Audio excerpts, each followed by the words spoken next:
All right, welcome back.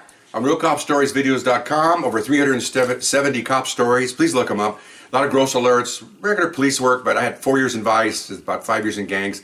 A lot of neat stuff in there. You know, we had a who can arrest the fattest arrestee night, you know, all kinds of stuff like that. Just stupid cop humor. Okay, so in addition to that, we have over 200 question and answers. So ask me a question, and I'll answer you directly, and then we'll put it on video. Okay, so email me with one of your questions, rsbcopstories@gmail.com. Okay, so here's another story.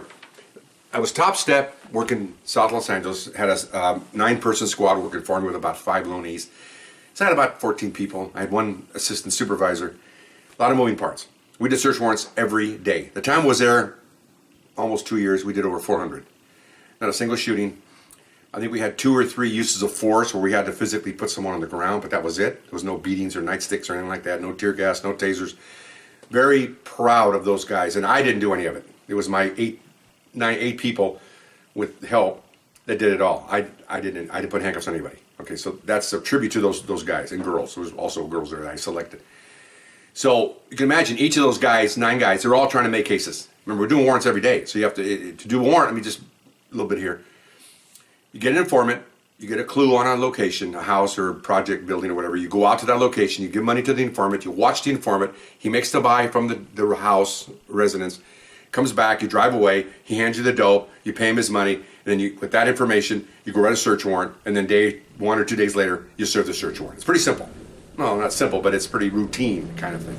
Okay, a lot of informant usage here, a lot of stuff like that. Okay, so one of my top detectives comes in and says, "Hey, because I have to run all the warrants by me. I'm responsible for everything in that place. If we have great warrants, I give my guys the credit.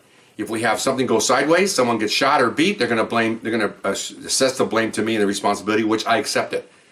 So we try to be for professionals here, and I'm the boss. I'm responsible, so therefore I clear all the warrants that we're going to do here, even before they're even written. I tell them to come to me, tell them what you got. Sounds good. I'll write a quick note with a check mark. We're ready to go. Routine. He comes to me. He goes, "I got something for you." I go, "What?" He goes, "We're going to make history." I said, "Okay. What is it?" Okay. Now I put my paperwork aside. What do we make history? Okay.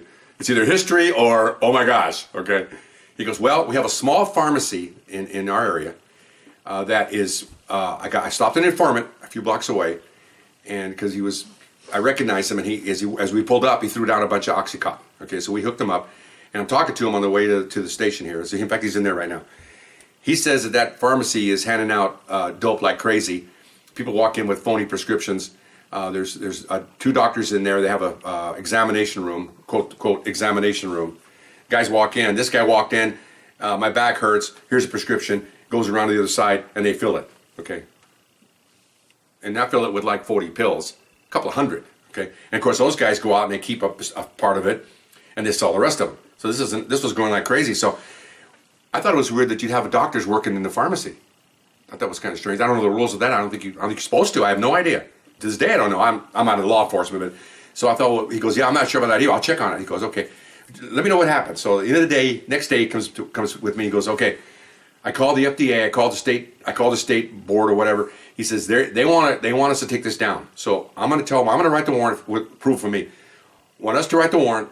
We have the manpower, and then we'll serve it. And then the state narcotic unit will be with us, and somebody from the FDA and the county will be with us after we make entry. We're basically going to go in there, you know, probably when they open. So there's not many people in there. In other words, customers, which are basically heroin addicts and all these guys. And we already had a plan. We're just go in there with, 13 of us with guns and grab everybody and have the FDA guy there, the state there. We have the people that run the medical board. They all want to be there because they all want to see what's going on here and what we have. And the state said they'll take all the dope from it. They'll take the dope for us, which means I'm talking thousands and thousands of pills in this place. It's a pharmacy, okay? So I said, "Okay, that sounds good. Okay, let's do it. I'm going to call my boss.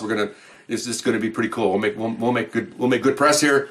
We're going to eliminate this place, close it down. Believe me, my little unit down there, we're not there to make press. We're there to put people in jail. Okay, that's our primary focus here.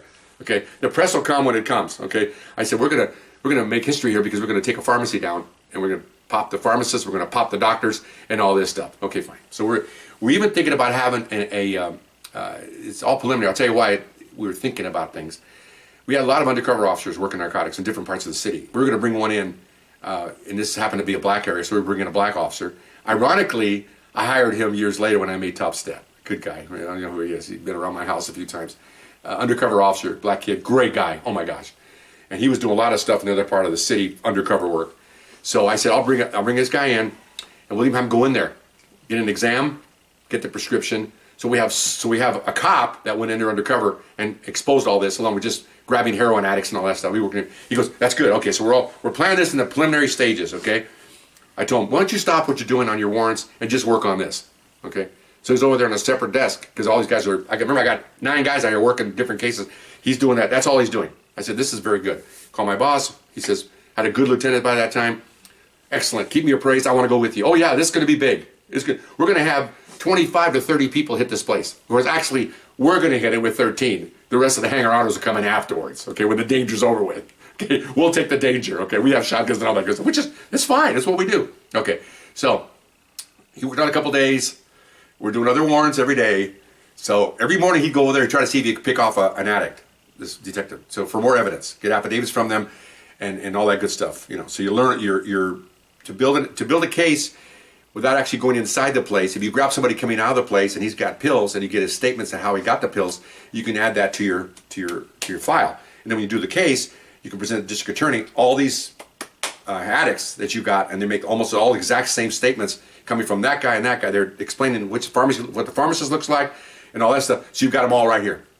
Beautiful. You know, they're almost like witnesses, pretty much. They are witnesses. Okay. Anyway, so the third day, come to work. Here comes my top ace, and he's got his head down, and he's shaking his head. He walks in. He sits down.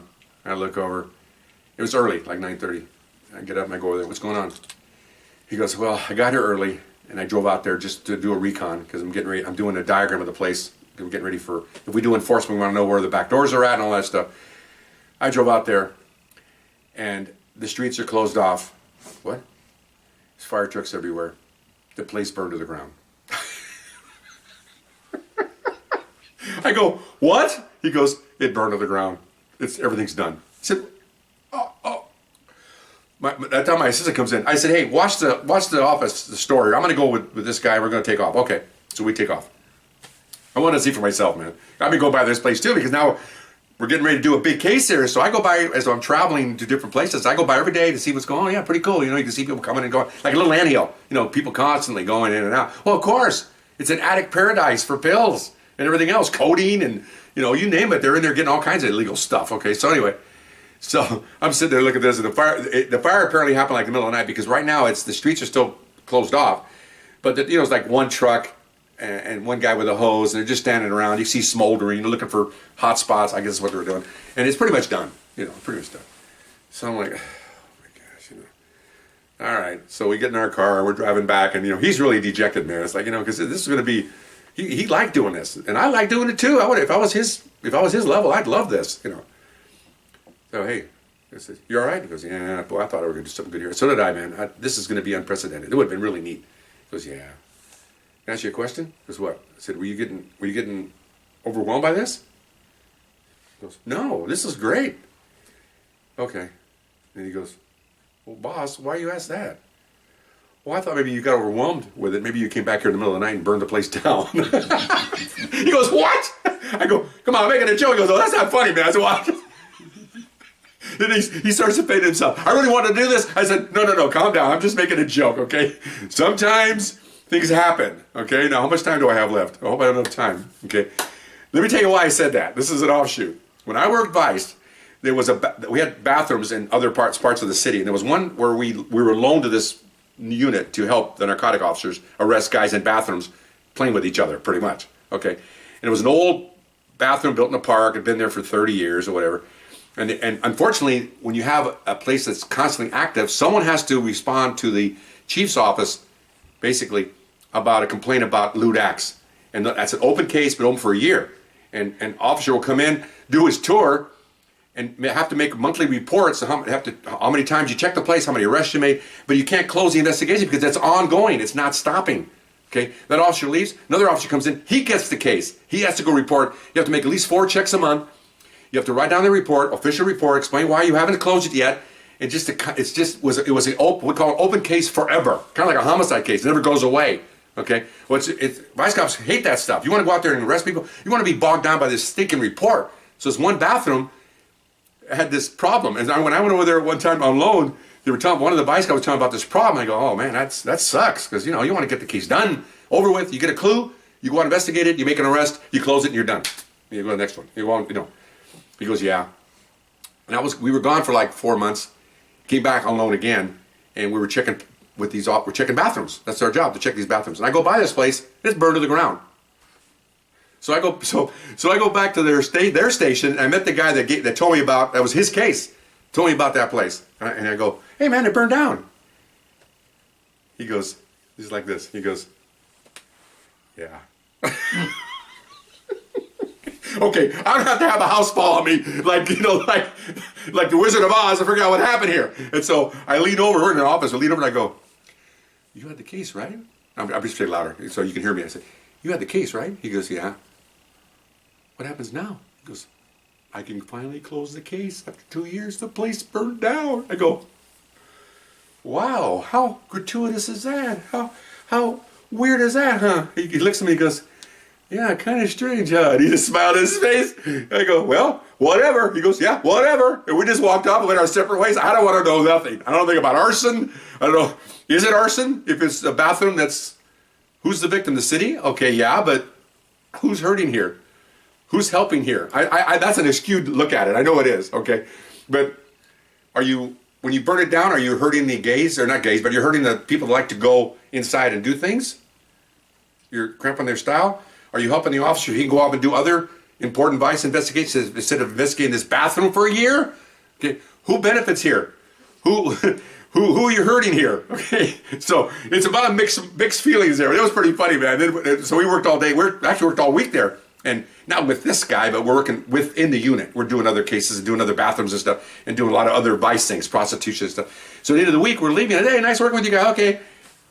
And then so I went over to him. I said, hey, see you later. Nice talking to you. He goes, yeah, nice talking to you. I don't know what his name was. I'm not going to mention it, obviously. I go, and so I shook his hand. Said, no, nice. I'll see you later. I don't know when we'll see you again. Okay, good job.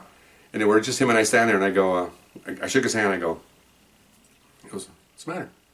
Oh, I just see him. It smells like sulfur. He goes, you a-hole. I said, well, you never know. You might still have some residual some on there. He goes, that's not very funny. And then he looks and storms off. He was laughing as he stormed off. I thought that was pretty good. Okay, no sulfur in your hands. So there's why everything's a background. I got this huge head that keeps all that information. So remember now, fast forward, like I'm talking 20 years later, when I made Top Step and I'm with my partner, after he tells me the pharmacy burnt down, it's a natural to ask him if he set it on fire just as a joke, because I had the background of somebody who did set it on fire. To this day, in my dying breath, I know that vice cop set it on fire. I know he did. Okay, it's just there's no doubt in my mind, because we're cops. We're detectives. And when you look at someone and you see a look on his face, when you ask him a question and he gives you that look, I've seen that look. In my wife's face, I've seen it in my kid's face, I've seen it in my friends. You know that look. Okay, you answered my question without even saying a friggin' word. That was pretty good. So anyway, that's a little offshoot, but it pertains to why I gave him we came back into her lap, and of course, as soon as we walk in the office, everybody found out that I told my assistant, and they're going, oh, it's too bad, yeah, And of course, somebody in there said, hey, did you burn it down? It's just natural, because we're cops, okay? He goes, yeah, I did. I was tired of this case. And then that was it. It lasted like a day. And like everything else I've told you before in the past, these funny stuff lasts a day or until the next funny thing comes up, because it's another joke. Move on. It's not, so that was pretty cool. Anyway, so hope you enjoyed that story. We'll see you next time. Bye-bye.